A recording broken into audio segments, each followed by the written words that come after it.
The following is an exclusive original presentation of the 252 ESPN Radio Network. The drive starts right now. Starts right now. Just living the dream.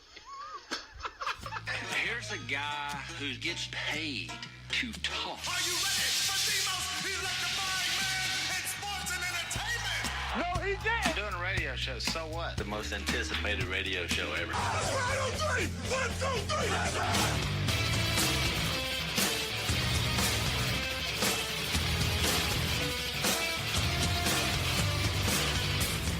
Oh, it's such a happy Thursday afternoon. I'm Mark Penicelli. If you didn't know, a big Celtics fan, Sam Avalos. Oh, really? We're just going to go right off the block with that, huh? Right off of this. You know what? How about with this? How about we'll shelf the basketball talk? We're going to have Michael Norwood join us today. Right. So Not feeling good. You have never known me to be that kind of fan. Have I No, ever no, been? no. You're not at all. I sometimes wish you would be. Okay. Because I'm never that guy who calls you immediately and is like, oh, bud, we killed you. Well, you need to start doing that because I'm telling you, man, the way my teams are trending upwards right now, I see just decades and decades of championships in my future, and you better be damn sure that when my team beats your team finally, I am getting on the phone right away. In that sport, I'm feeling pretty good about the future. But we'll talk some basketball with Michael Norwood. But we want to welcome News Channel 12's Ariel Epstein. Happy Thursday to you. Good to see you.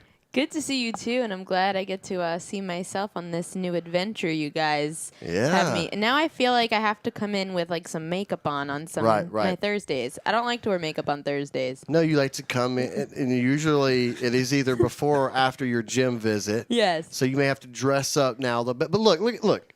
I have a Flash shirt on. Does that mean that you show saw the people? Avengers? Show the people the Flash shirt. Now you got to stand up a Do I little got to bit. stand up? That is an awesome shirt. And the best part about that shirt is you have told me you have been in situations where people have referred to you as Flash, like, "Hey, Flash." No way. Yes, in almost a derogatory sense. Yeah. Okay. Yes. I was gonna say, that can't be an adjective to describe you. Well, no. And what my family does it's I think most famously that I am the guy who always lags behind. Like when we go places, you go to we'll say like the zoo. I'm the one who's like still looking at the thing while everybody's moving along, and I'll be wearing this shirt, and they're like, "Hey, Flash, come on, speed on over here." Right, because we're going this way. Like, I love you, and like Mark's my dude and all that. But when I have no room to talk for starters. But when I look at Mark Panicelli, the first thing that pops in my mind is not speed demon. Speed. Yeah. I mean, I used to be really fast. I feel like. You might not believe this, but I used to be able to run like the wind. Sorry, it's a bad Forrest Gump impression. If I was going anywhere, I was running. Aren't you glad that you came on this show? It always gives me some comic relief. Well, we are going to talk. Flash. We're going to talk some Carolina Panthers football because, wow, I think this is the big story today. It is, I guess, been reported that Peyton Manning may be a part of the ownership group that is going to be buying the Panthers. Well, they asked him about it. Yes, they've asked him. And it's interesting because people that know him think that he wants a John Elway-like role, and this could provide him that. That he doesn't want to be a color analyst. He doesn't want to be an owner in the aspect of being quiet. He wants to still be competitive, and Elway can get that through the position that he's in there. And I think that's what Peyton Manning wants to do. I'm not going to say, I don't know how, if I was going to say the probability of me thinking it's going to happen is probably, I don't know. The surprising thing is probably 40-60, like 40%, because I think he's interested in something like that. And this may provide him that opportunity. He always takes me as the type, like a Jeter in a way. The two of them are very similar in the fact that they love the sport that they played, but they don't really love the limelight of it. They like the sport. They love the sport. Jeter never wanted to go into a broadcast booth because it's just more attention and the cameras are on you and you're electing to do that. Right. And I feel like even though Peyton pulled the excuse of not wanting to do Monday Night Football because of Brady and Eli, because he didn't want to call their games, I think he really didn't want to be in the spotlight like that. He wants to be behind the scenes, but still in the sport in some way. Yeah, I don't know what, if it's just been offered to him.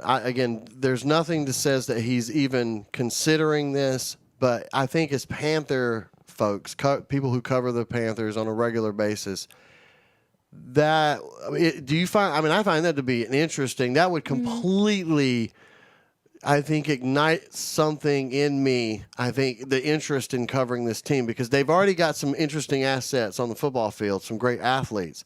But then you add that Peyton Manning's going to sort of be the general, if you will, kind of up in the tower I don't there. know how I feel about it, though.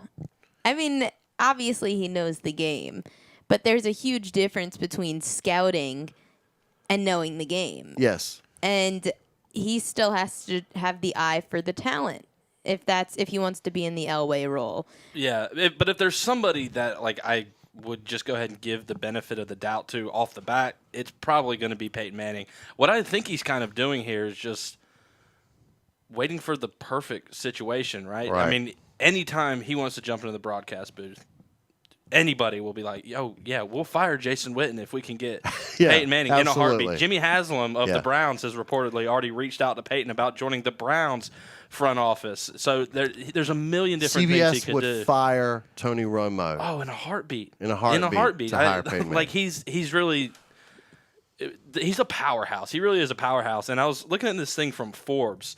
Peyton Manning, I didn't realize, I knew the guy was rich, but he retired with $250 million in NFL earnings, and then about $150 million in endorsement money. I mean, Oreos. Yeah, so you're talking about a guy who retired with about $400 million worth of worth, and it's only going to continue to go up. So he's in no immediate hurry to say, okay, what's the next thing? You see guys like, who is it? Is it Jimmy Johnson that does all the Viagra commercials?